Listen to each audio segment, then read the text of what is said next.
In today's video, I'm going to teach you how to make a sticky nav bar in Card. By the end, you'll have a navigation bar that stays visible as people scroll and links neatly to the sections of your page. First, head to card.co and open your dashboard. From there, click into the project you want to edit so we can build the nav bar directly on your page. Start by adding a new element and choose Container. In the Container settings, open the Type dropdown and switch it to Columns. This lets you structure the nav bar as side-by-side sections for your links. Add as many columns as you need for your menu items. For example, you might want columns for Home, About, Services, and Contact. You can adjust spacing and alignment later, so don't worry about perfect sizing right now.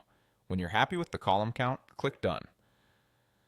Now drag that container to the very top of your page. This is going to serve as your nav bar area, so positioning it at the top sets it up to look and feel like a header. Next, add another element and choose Control. In its settings, open the Type dropdown and select Header Marker. This special control tells Card that the area above it is your header, so it will appear across sections as visitors scroll. Place this header marker directly beneath your menu elements in the layer list, making sure it sits below the container that holds your buttons. That placement ensures the header behavior applies to the nav bar you just created. Click Done to confirm. Now add your actual menu items. Click Add and choose Buttons. Place your first button inside the container you created earlier so it sits within one of the columns. Repeat this process to add more buttons, placing each one in its own column until all of your menu items are in place. If spacing looks tight, you can tweak padding and alignment in the container or button settings so everything lines up cleanly and looks consistent on desktop and mobile. With the buttons added, configure each one's appearance and functionality.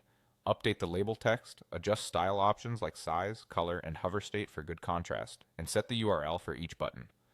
You can link to sections on the same page by using anchors like #@home, #about, or to full URLs if you want to point to another page. Consistent styling across all buttons helps the Navi bar feel polished and professional. When everything looks right, click Done. Preview your site and scroll to confirm the nav bar stays visible across sections. That's it, your sticky nav bar in Card is ready to go.